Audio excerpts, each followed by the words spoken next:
할렐루야. 제가 다른 교회에 갈 때마다 고민이 있습니다. 그거는 그 교회 담임 목사님의 키가 나하고 비슷하냐, 아니면 저보다 크시냐.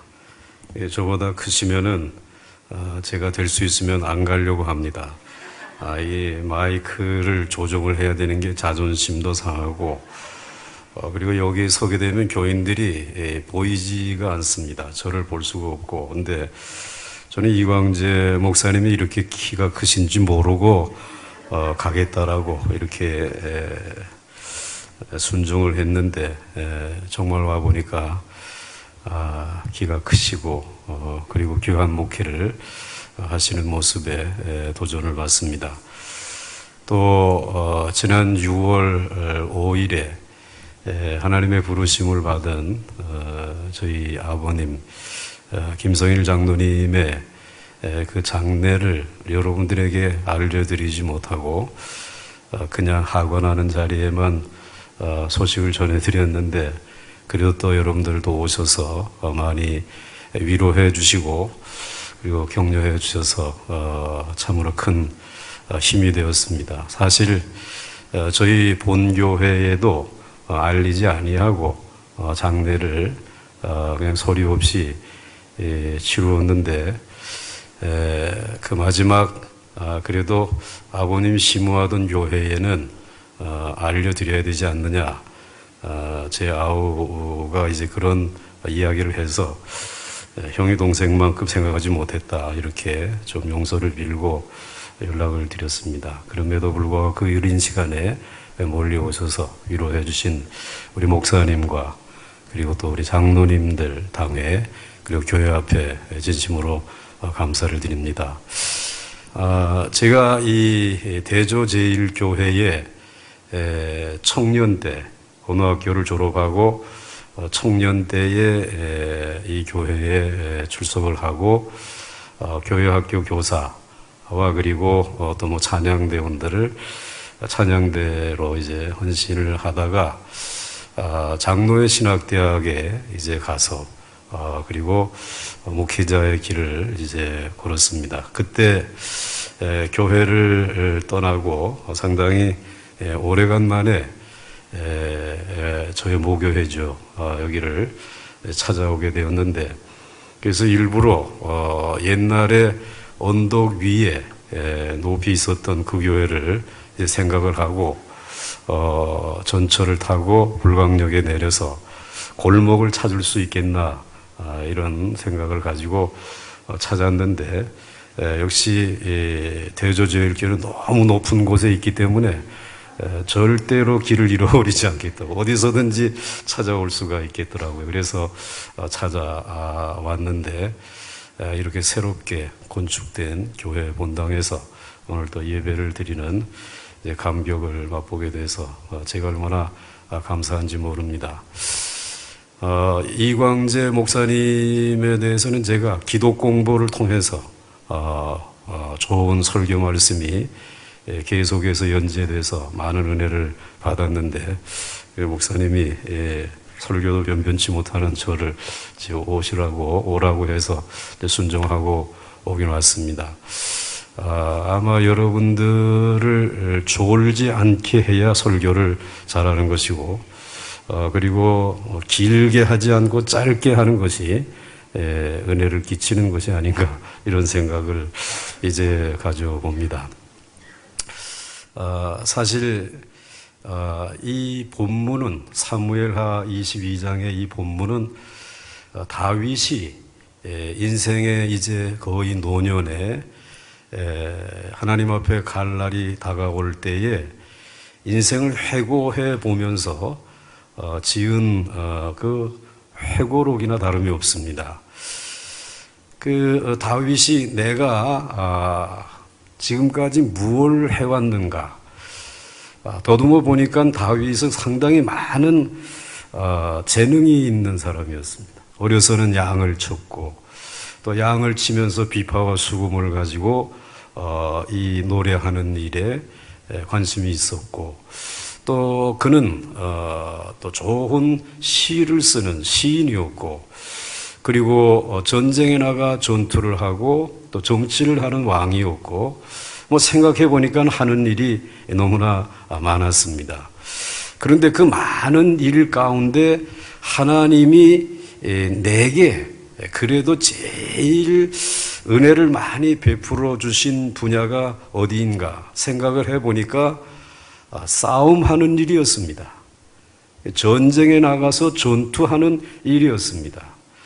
그 전투에서 죽지 않고 지금 살아서 이렇게 인생의 회고록을 쓰게 된 것이 너무 감사하니까 그 감사한 마음 가지고 하나님 앞에 하나의 시를 적었습니다. 그래서 오늘 이 사무엘하 22장 1절부터 마지막 절까지는 다윗의 시입니다. 그런데 이 시와 똑같은 내용이 시편 18편에도 기록이 되어져 있습니다. 여러분들이 시편 18편에서 제일 좋아하는, 그리고 이제 암송하고 있는 첫 절 말씀이 나의 힘이신 여호와여 내가 주를 사랑하나이다. 졸지 않고 대답하시는 거 보니까 아직은 괜찮은 것 같은데, 이제 그거 한 절 추가하고 그 다음에는 사무엘하 22장에 있는 말씀이 그냥 그대로 기록이 되어져 있습니다. 그러면서 사무엘하 22장에 그가 제목을 붙인, 또 성경을 편집하는 이들이 제목을 붙인 것이 그 하나님을 향한 찬양, 즉 다윗의 승전가라고 이렇게 제목을 붙였습니다. 그러면서 오늘 이 말씀을 자세히 읽어보시게 되면 내가 어떻게 전쟁에서 때마다 승리할 수 있었을까? 그것을 기록을 하고 있는데 승리의 비결을 한 3가지로 소개를 하고 있습니다. 첫째로는 아주 민첩한 빠른 발을 가져야 싸움에서 이길 수 있다. 이렇게 하나님께서 가르쳐 주셨다라는 것이. 그래서 여러분들 34절 말씀을 보시게 되면 34절 말씀에 한번 우리 같이 읽으시면 좋을 것 같아요. 34절 말씀 한번 같이 읽겠습니다. 시작. 나의 말로 암사슴발 같게 하시며 나를 나의 높은 곳에 세우시며. 아멘. 언제든지 하나님의 말씀을 읽고는 아멘으로 드시기 바랍니다. 밥은 젓가락으로 잡수시지만 하나님의 말씀은 뭐로 드신다? 아멘으로 잡수시는 거예요. 그러니까 나의 발로 암사슴발 같게 하시며 나를 나의 높은 곳에 세우시며. 그 하나님께서 너 싸움 잘하려면은 발이 빨라야 된다. 그 발이 어느 정도로 빨라야 되느냐? 암사슴의 발과 같이 빨라야 된다라는 것이에요. 그 암사슴이라고 하는 이 사슴이 이 자기를 해하려고 하는 그러한 이제 사냥꾼과 같은 무리들이 있게 되면 그 빠른 발로 낮은 곳에서 높은 곳을 향해서 막 달려가지 않겠습니까? 살아보려고. 근데 얼마나 빠른지 형용하기 어려운. 그리고 높은 곳에 가서 서게 되면 사냥꾼을 따돌릴 수 있지 않습니까? 그러니까 그 빠른 발이 필요하다라고 하는 것이. 근데 여러분들 우리들이 살아가는 동안에 우리들의 인생에서 제일 자주 부딪히는 분들이 우리의 인간관계 속에 있는 분들이에요. 근데 우리의 인간관계 속에서 부딪히는 분들이 내게 우호적인 사람도 있고 나에게 적대적인 분도 계시잖아요. 그러니까 적대적인 분을 만났을 때에 우리는 어떻게 해서든지 그분을 싸워 이길 수 없으면은 빨리 도망가야지. 높은 곳으로 올라가야 될 거예요.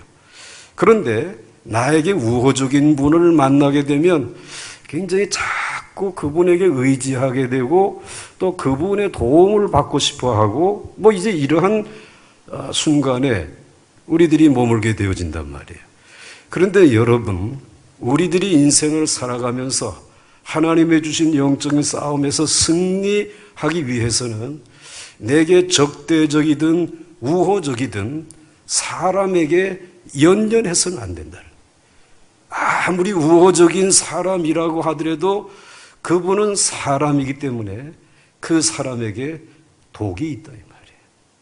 죄인이니까 독이 있단 말이지.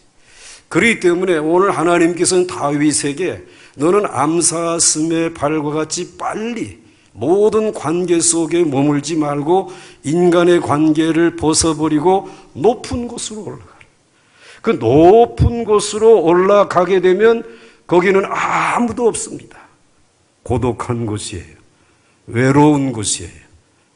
거기는 정말 아무도 없는 그러한 조용한 곳인데 그곳에 하나님이 계시는 줄 믿습니다. 하나님이 그곳에 계시는 그 하나님에게로 빠른 암사슴의 발과 같이 어떠한 전투이든지 사람에게 얽매여 있지 아니하고 하나님 앞에 나가 엎드리게 되면 그 조용한 곳, 고독한 곳, 그곳에 찾아오신 하나님께서 다윗을 만나 주시더라는 거예요. 다윗으로 하여금 싸움에 이길 수 있는 지혜를 주시고 다윗으로 하여금 그 모든 것을 극복할 수 있는 새 힘을 하나님을 통해서 받을 수 있게 해 주시더라는 것이. 그렇기 때문에 예수님께서는 우리들이 그리스도의 뒤를 따르는 제자의 길을 걸어갈 때 제자도의 가장 기본적인 것은 딱 하나다. 그것이 무엇인가 하면 우리 주님께서는 늘 이렇게 말씀하십니다. 누가복음 14장 26절 말씀에 무릇 내게 오는 자는 자기 부모와 처자와 형제와 자매와 및 자기 목숨까지 미워하지 아니하면 능히 나의 제자가 되지 못하고 라고 말씀하고 있습니다.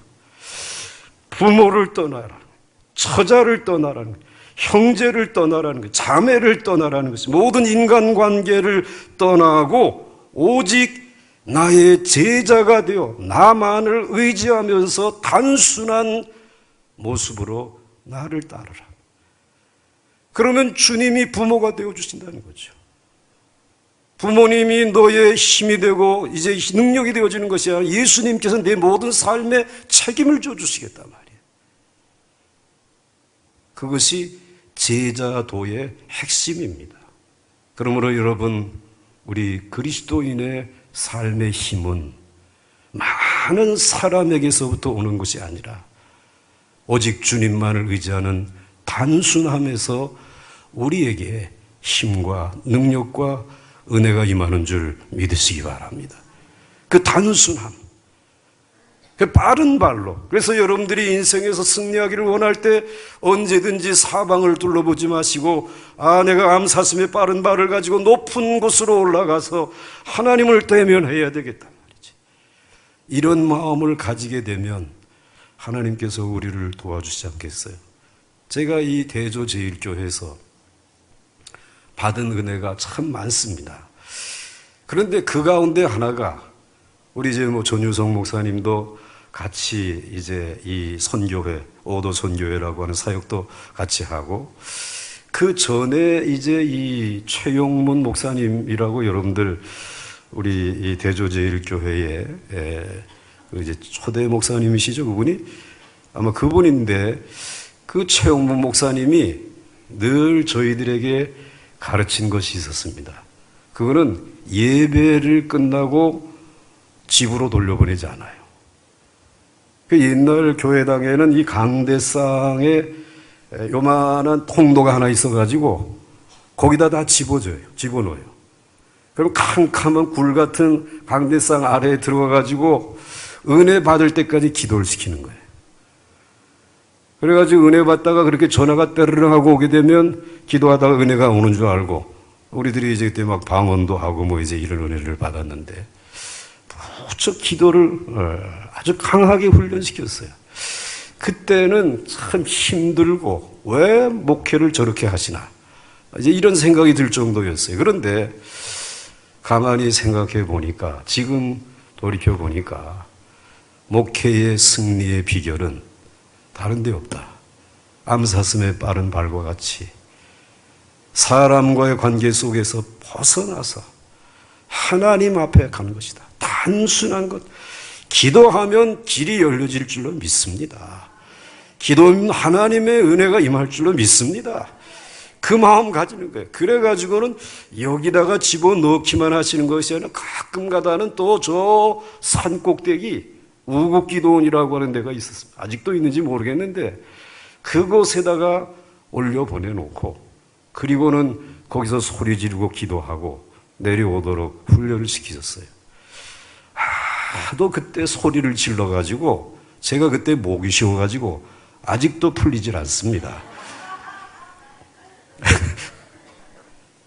그런데 그 단순함이 그래도 지금까지 목회할 수 있는 힘이 되었다. 저는 그렇게 생각해요. 여러분들의 인생에 있어서 한 승리자인 다윗이 노래한 그 노래처럼 암사슴의 빠른 발과 같이 달려서 늘 높은 곳에 계신 하나님을 만날 수 있기를 주의 이름으로 축원합니다. 그 다음에 두 번째로 승리의 비결을 이 다윗은 놋화살을 당기는 법을 하나님께서 가르쳐 주셨다라는 거예요. 35절 말씀을 한번 여러분들 같이 한번 읽어보겠습니다. 35절 말씀입니다. 시작. 내 손을 가르쳐 싸우게 하시니 내 팔이 놋화를 당기도다. 아멘. 내 손을 가르쳐 싸우게 하시니, 그래서 하나님이 싸움을 가르쳐 주셨다라는 것이, 다윗에게 싸움을 가르치는데 발도 빨라야 되지만은 내 팔을 가지고 무슨 활을 들라는 것이에요? 놋으로 되어져 있는 활을 당길 수 있어야 된다라는 것이에요. 여러분들, 활이라고 하는 것은 일반적인 활은 뭐 대나무로 되어 있든지 뭐 일반적인 활은 얼마든지 우리가 조금만 노력하면 당길 수가 있습니다. 그런데 여러분들이 이 놋으로 되어져 있는 활이다. 이건 무거워. 들기도 어렵고 또 들고 그것을 가지고 관역을 이와 같이 조준을 해가지고 이 놋활과 놋화살을 이제 쏠 수 있는 것은 이건 너무너무 힘든 일이란 말이에요. 그런데 일반 활의 파괴력과 놋으로 되어져 있는 놋활의 파괴력은 비교가 되지 않습니다. 않습니다. 그저 일반적인 활은 이 파괴력이 뭐 총알 정도의 파괴력이라고 한다면 놋으로 되어져 있는 활의 파괴력이라고 하는 것은 이건 굉장한 파괴력이 있죠. 폭탄과 같은 것이란 말이지. 그러니까는 이 하나님께서 이 다윗에게 내가 가서 전쟁에서 이기려고 하게 되면은 적어도 놋활을 들고 그것을 당길 수 있어야 된다. 그런데 하나님 이거 너무 힘들어서 어려워서 이거 못하겠습니다. 처음에는 누구든지 들 수 없단 말이야. 그래서 끊임없이 훈련을 하게 되면 그러면 내가 이 놋활을 들게 될 수 있어요. 그리고 이 놋활을 자유자재로 사용할 수 있을 테니까 그걸 훈련시켜 주셨다는 거예요. 이런 훈련을 받아가지고 놋활을 들고 나아가가지고 이제 이와 같이 졸고 있는 사람을 향해 겨냥을 한 게 아니고 이 적을 향해서 겨냥을 하게 되니까 이 놋활이 슉 하고 날아가가지고는 적의 방패를 뚫고 적의 성벽을 깨트리고 적의 철문을 깨트리는 굉장한 파괴력이 났단 말이지. 그러니까 다윗을 이길 수 있는 나라가 없었어요. 다윗을 감당할 수 있는 상대방이 없었다는 말씀이죠. 그러니까는 이 다윗이 가는 곳마다 늘 승승장구할 수 있었어요. 이 말은 다른 말로 말하게 되면 다윗에게는 결정타가 한 방 있었단 말이에요. 다윗에게는 결정타가 한 방 있었어요. 그래서 상대방을 넘어뜨릴 수 있는 그 힘이 어디에서 왔느냐? 무엇을 들 수 있도록, 놋화를 들고 놋화를 당길 수 있도록 하나님이 훈련시켜 주셨기 때문에 다윗은 가는 곳마다 이길 수 있었다는 것입니다. 그렇습니다. 오늘 우리들이 대부분 보게 되면 자녀들이나 무엇이나 다 고만고만합니다. 남들 학교 보내는데 보내고 또 남들 훈련 받고 그냥 거기서 그만이에요. 그러나 하나님께서는 하나님의 택한 백성들 모두에게 특별한 은사와 능력을 주셔서 하나님이 주신 결정타가 있는 줄 믿으시기 바랍니다. 그 결정타가 있는 이들은 나가서 다윗처럼 산단 말이지. 그 결정타로 대적을 물리치면서 어디를 가든지 승승장구할 수 있었단 말이지. 오늘 여러분, 이 대조 제1교회에는 여러분이 아는 결정타가 한 방 있어요. 물론 조금 전에도 말씀드렸지만 열심히 기도하는 교회였습니다. 그러나 늘 이곳에서 설교하시는 그 최용문 목사님이, 제가 어려서 그분의 설교만 들었으니까, 그분이 설교가 끝날 때에 무엇으로 끝나느냐? 스가랴서 4장 6절에 있는 말씀에 이게 뭐냐면 힘으로도 되지 아니하고 능으로도 되지 아니하고 오직 여호와의 신으로 되느니라.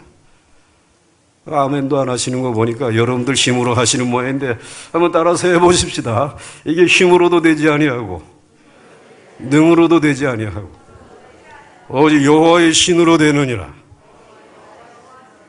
이 스가랴서 4장 6절에 있는 말씀인데 이분은 설교를 하고 마지막에는 늘 이것으로 끝나.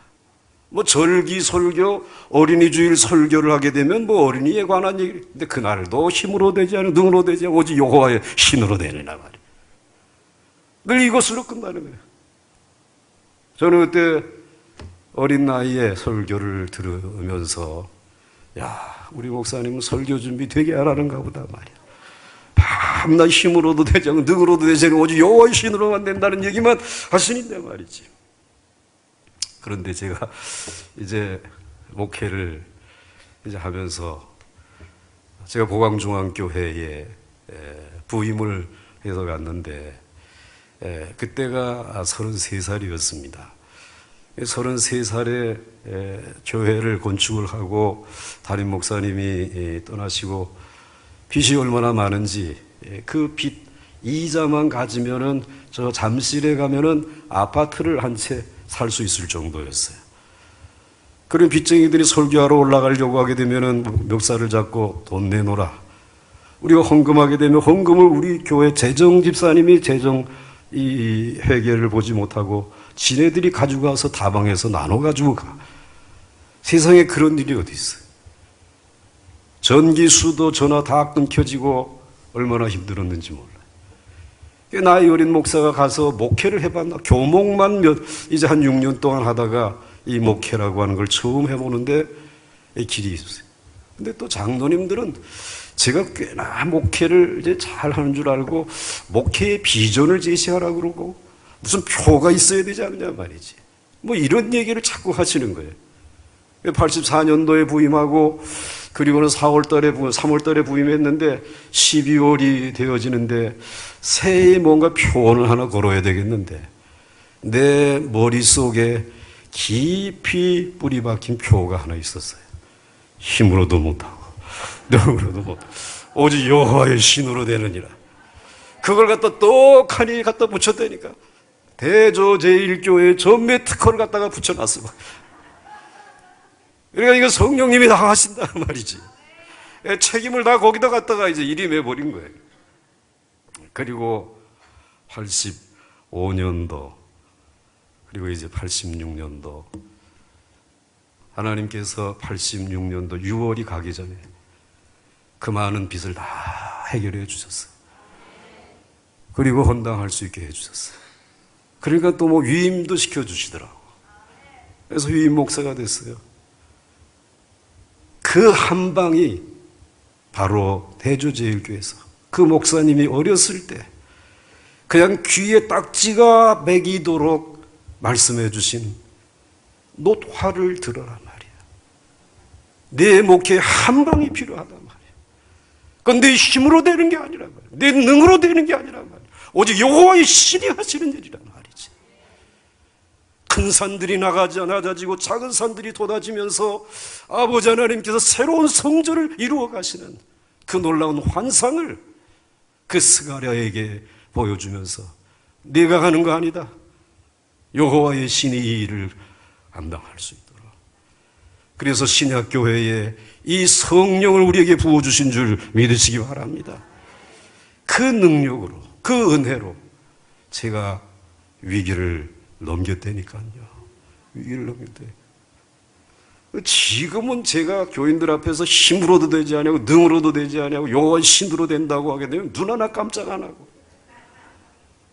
교회 지금 재정 예산이 얼마나 남았느냐, 뭐 이것 따지고 다시.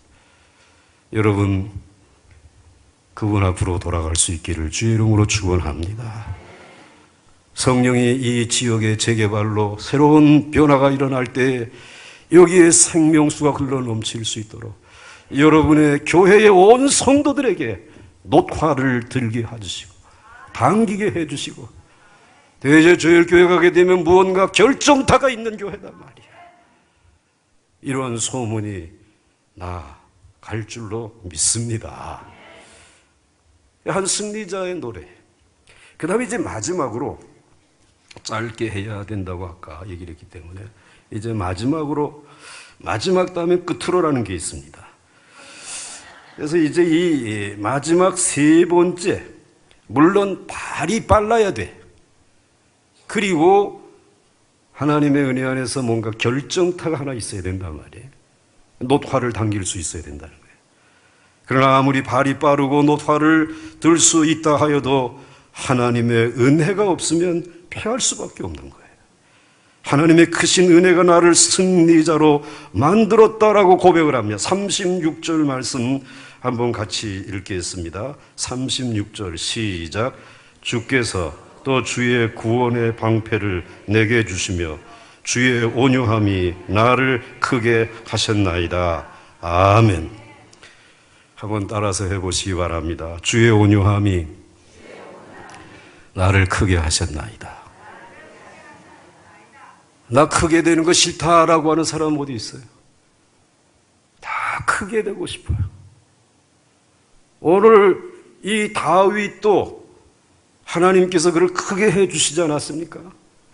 그런데 오늘 이 다윗이 크게 될 수 없는 시기가 찾아온 거예요. 연세가 들잖아요. 그리고는 이제 나이가 드니까 병이 찾아왔어요. 그래서 그는 병들어서 자리 보존하고 누웠습니다. 그런데 또 엎친 데 덮친 격으로 나라 경제가 어려워졌습니다. 3년 동안 기근이 들었단 말이에요. 그러니까는 건강이 좋지 않죠. 기근이 들죠. 경제가 어려워지죠. 그러니까 이러한 틈을 타가지고 그 영원한 숙적인 블레셋이라고 하는 나라가 야 이때야말로 다윗을 제거할 수 있는 절호의 기회다. 그래가지고는 큰 군대를 일으켜가지고 다윗을 공격해 온 것입니다. 다윗은 병들어서 일어설 수도 없어요. 그리고 이제 나라의 경제는 어려웠기 때문에 이 병사들에게 뭐 지원해가지고 나가서 싸워 이길 수가 없는 것이. 과거에는 어렸을 때에 골리앗 한 사람만 뭐 자기 앞에 나왔지만은 지금은 골리앗의 동생이 이브보셋이라고 하는 동생이 내 형의 원수를 갖겠다고 배틀채보다 더 큰 이와 같은 창을 들고 야 다윗 나오라고 소리 지르는 것입니다. 그 소리를 지르는 그때에 이 골리앗의 아우만 나온 것이 아니라 그런 거대한 장군이 4명이나 나온, 어떤 장군은 손가락 발가락이 6개씩이고 키가 얼마나 장대한지 어마어마한 4명이 나와가지고 다윗 나와라 말이야. 한번 붙어보자라는 것입니다. 다윗이 나갈 수 있겠어요? 뭐 빠른 발이 있습니까? 이제 노화를 들 수 있겠습니까? 이건 완전히 피할 수밖에 없는 전쟁이에요. 그런데 놀라운 것은 그 젊은 시절에 사울에게 쫓기면서 아둘람 동굴이라고 하는 곳에 숨었을 때에 약 400명의 그 동지들이 다 빚진 자들이고, 그리고 마음이 상한 자들이고, 그리고 마음이 원통한 자들이란 말이에요. 이 세상에서 가장 버림받은 이들인데 다윗을 의지하고 다윗과 함께 한번 하나님의 나라를 이루어 보자. 멋진 하나님의 나라를 세워보자. 그러면서 아둘람 공동체를 이루었던 거기에서 말씀과 기도로 키워낸 자기의 제자들이 이 어려울 때 우리가 가만히 있을 수 있겠냐. 이들이 나가가지고 골리앗의 동생도 쳐부시고 손가락 6개씩이나 되는 그것들도 넘어뜨리고 그 다음 장수들 다 이기고 엄청난 큰 승리를 거두어가지고 돌아온 곳이에요. 그 승리를 받아들이고 다윗이 고백한 말입니다.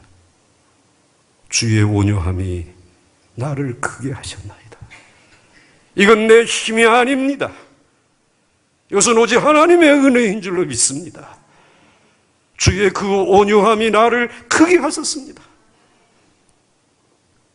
그 진짜 어렵고 힘들 때에 우리들이 생각하지 못했던 하나님의 은혜가 준비되어져 있단 말이에요. 그 하나님의 은혜의 힘으로 우리들이 이 시대를 살아간단 말이지. 그 하나님의 은혜의 힘으로 이길 수 없는 전쟁을 이기고, 그리고 고백한 말이 주의 온유하심이 나를 크게 하셨다.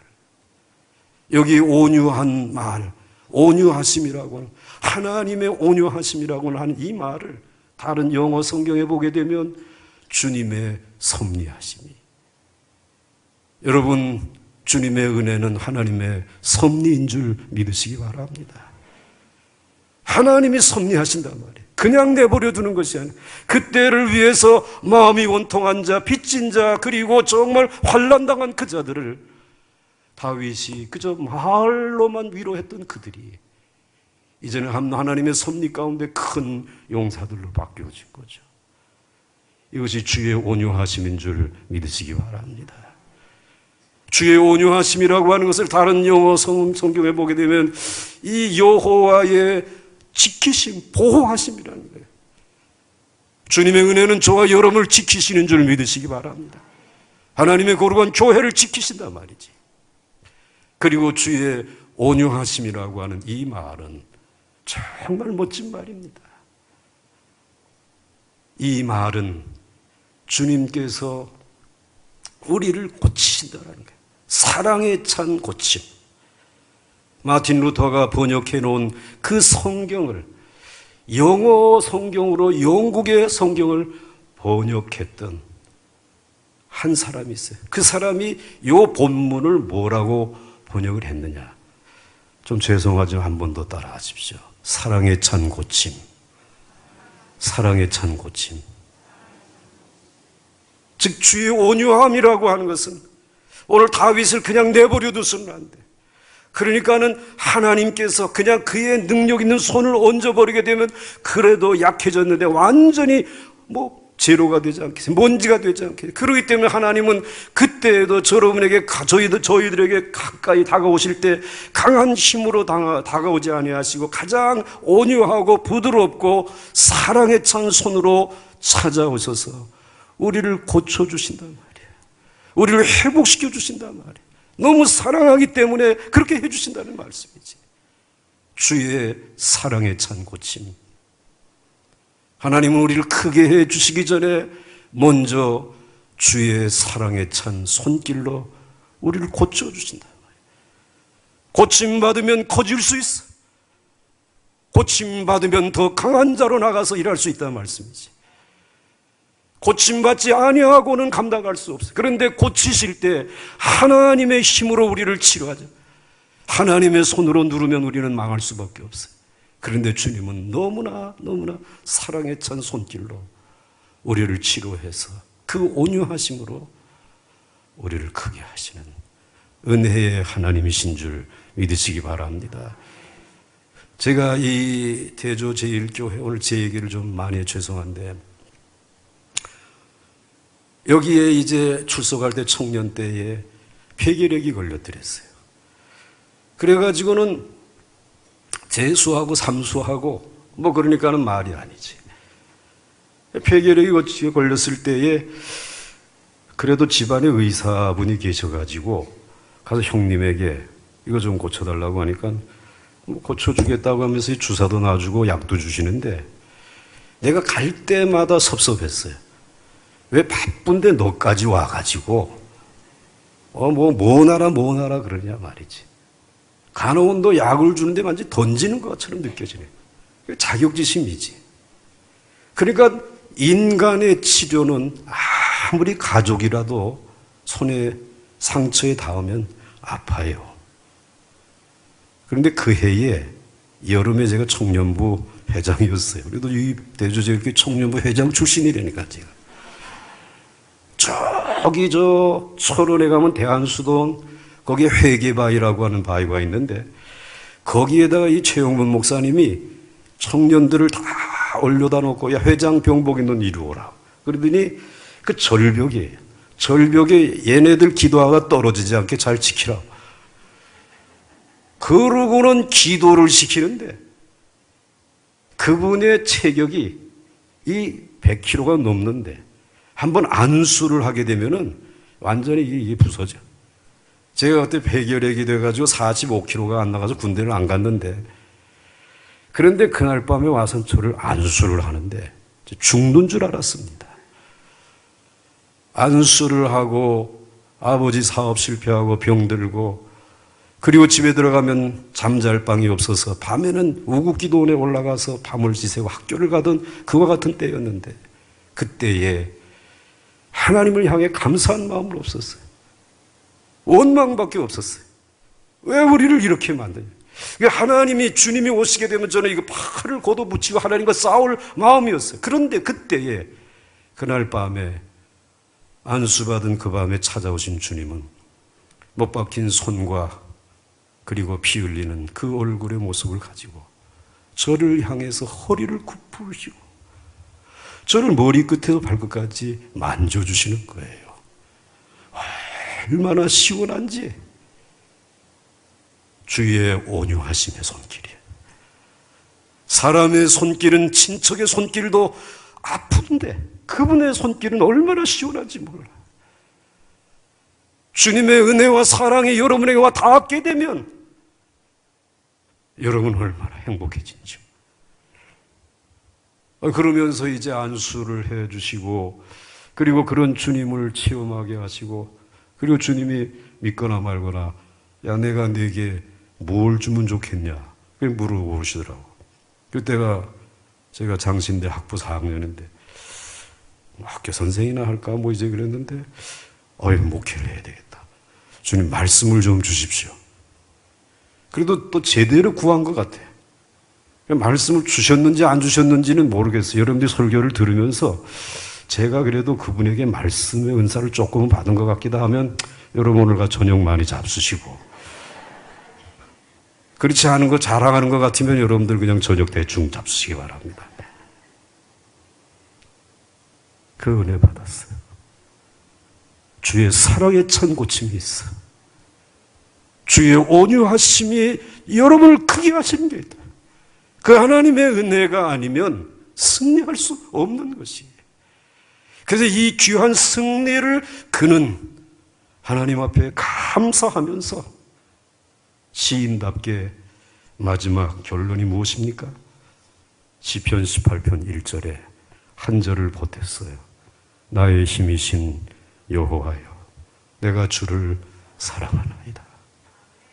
할렐루야. 그 찬송이 그게 한 승리자의 노래인 것입니다. 그러므로 여러분 언제든지 여러분의 빠른 발이 사람들에게 예속되어져 있지 아니하고 하나님 앞으로 높은 곳으로 나아갈 수 있기를 주의 이름으로 축원합니다. 그리고 여러분들의 삶 속에 여러분의 결정타를 하나님은 주시기 위해서 여러분이 노화를 들게 하시며 수없이 반복해서 훈련시키는 훈련의 자리에 순종할 수 있기를 바랍니다. 그리고 주의 온유하심이 나를 크게 하시는 하나님의 은혜가 있음을 기억하며 어떠한 시간에도 낙심치 마시고 주의 사랑에 찬 손이 고치시고 회복시키시는 그 은혜를 맛보면서 여러분의 입에서 늘 감사의 고백, 나의 힘이신 여호와여 내가 주를 사랑하나이다, 그렇게 힘쓰며 여러분에게 주어진 사명을 잘 감당할 수 있는 우리 모두가 될 수 있기를 주의 이름으로 간절히 축원합니다. 축원합니다.